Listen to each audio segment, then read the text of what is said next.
minutes before 8. More reactions to that interview with Gordon Brown in a moment, but let's turn to other matters and a story that's on a number of your front pages today. The headlines such as France seizes UK ship as Macron reignites Brexit fishing battle and French ambassador called to 10 Downing Street. Well, let's turn to the Cabinet Minister, who hopefully will give us more details on this. Is the Environment, Food, Rural Affairs Secretary of State, George Eustice, who joins me now. It occurs to me, Secretary of State, people who perhaps are not familiar of how we found ourselves in this position, I wonder, almost new listeners start here. What is the row about? Good morning to you. Good morning. Well, look, under the agreement we reached with the EU just under a year ago, we granted the EU access to our waters for individual vessels that had a track record of accessing our 6 to 12 mile zone in England. And we've been going through all of those applications. We've now granted licences to around 1,700 EU vessels. About 750 of those are French vessels. But there's a small number that basically just didn't qualify under the terms of the agreements because they didn't access our waters during that period. And the same is true in Jersey. So in Jersey, for instance, there are around 55 French vessels that didn't qualify for access and haven't yet been given a licence to fish there.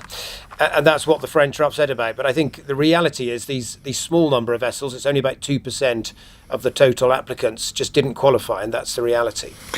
The ship, I understand, that's been seized is the Aberdeen-based Cornelis, however one pronounces that. What of the crew? What do we know about them, Secretary of State? Are they well? Yes, we think the crew are well. I know that the skipper of the vessel was questioned by French authorities. The rest of the crew were free and moving around. So we've no concerns at all, obviously, about the crew. I think in this particular instance, the problem is because France announced on Wednesday that they were going to politicise the inspection of vessels and boarding of vessels and politicise the way they ran borders in order to, as they put it, retaliate for something that actually is just the fact that some of their vessels don't qualify. Because they put it in those terms, obviously these cases get much more attention. And the truth is that authorities both in the UK and in France regularly inspect fishing vessels, check what they're doing, occasionally ask them to come into port. This wouldn't necessarily be seen as an unusual thing were it not for the context of what France has been saying. So this is as a result of Brexit, is it, Secretary of State? Well, it's as a result of us becoming an independent coastal state. One of the benefits of leaving the European Union was that we had more control of our waters. And the two big changes on coming out are, first of all, that the European Union had to give up some of the quota that they were catching in our waters. So they gave up 25% of their quota. And in return for that, we granted access to those vessels that had historically accessed our waters. That's what we've done. We've done it in good faith. 1,700 vessels have been granted those licences. But it's always inevitable in these situations that there'll be a small number that don't qualify and can't produce the data. The French ambassador is summoned to 10 Downing Street. What is the thinking behind that, Secretary of State? Well, look, France has made some rather extraordinary, threats on Wednesday that they would start to change the way they run ports to deliberately frustrate the flow of goods, that they would ban UK vessels from landing in their fishing ports. Again, these things would be a breach of the agreement that we've got with the European Union, probably a breach of EU law as well. So in the first instance, we're doing what we always do as a country, which is to raise these concerns through diplomatic channels. I spoke to the European Commissioner on Wednesday. We've now summoned the French ambassador to give an account of what they are talking about and what they intend to do. They've said they won't introduce these measures until Tuesday, so we'll see what happens. So for now, we're very much working through those diplomatic channels to encourage them to step back from this action. While many would contend it was never particularly well packed, Brexit's unravelling now, isn't it, Secretary of State? Well, I don't accept that, actually. As a result of leaving the EU... I wonder if the crew of the ship in Le Havre do.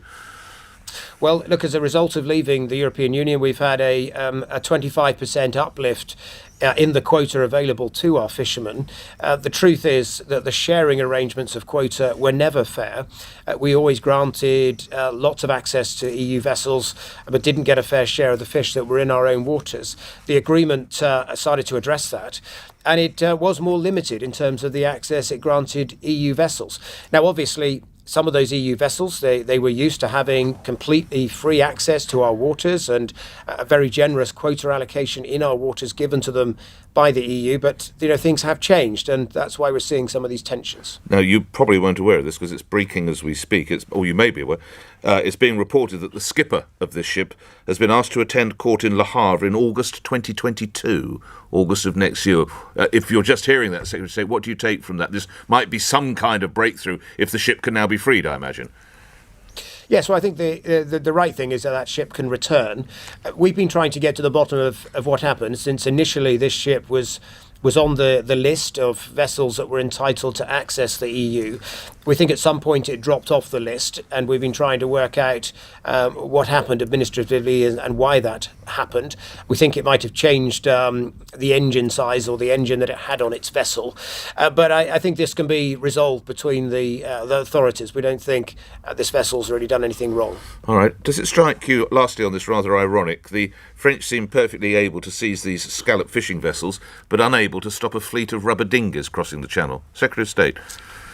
Well, yes, that's also an issue, and I know that Priti Patel, ironic, the Secretary, has been raising this with the French. We do want them to play a greater role in trying to stop people making this very dangerous, perilous journey where sadly so many lose their lives. All right.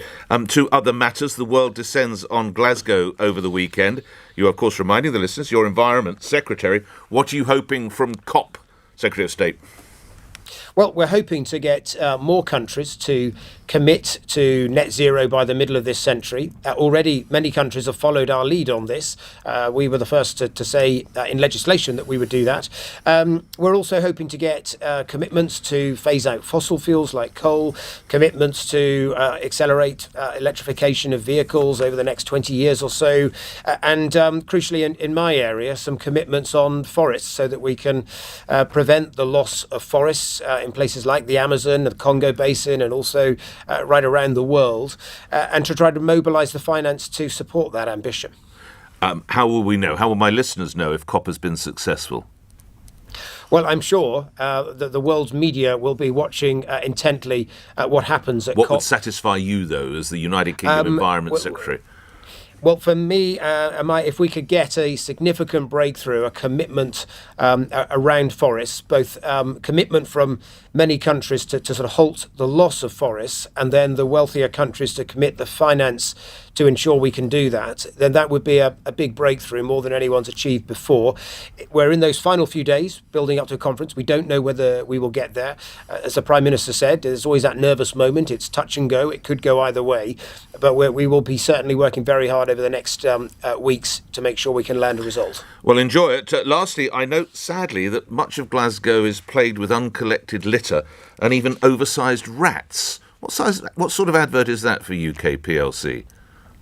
Well, look, I think there's been industrial action and certain issues that have been linked to that. Obviously, that's not a good advert. So I very much hope that. Shouldn't Nicola Sturgeon be doing something about this as the world is about to arrive on her doorstep? Well, I'm sure that both the local authorities involved and the Scottish Government will be trying to address this and end this dispute. I think it's important that they do so. Safe travels to Glasgow. Thank you for your time. Secretary of State George Eustice appearing here on LBC, where at 8 o'clock the news is next. On your radio, on Global Player, and Play LBC. Leading Britain's conversation. This is LBC. From Global's newsroom at 8 o'clock, the French ambassador to the UK will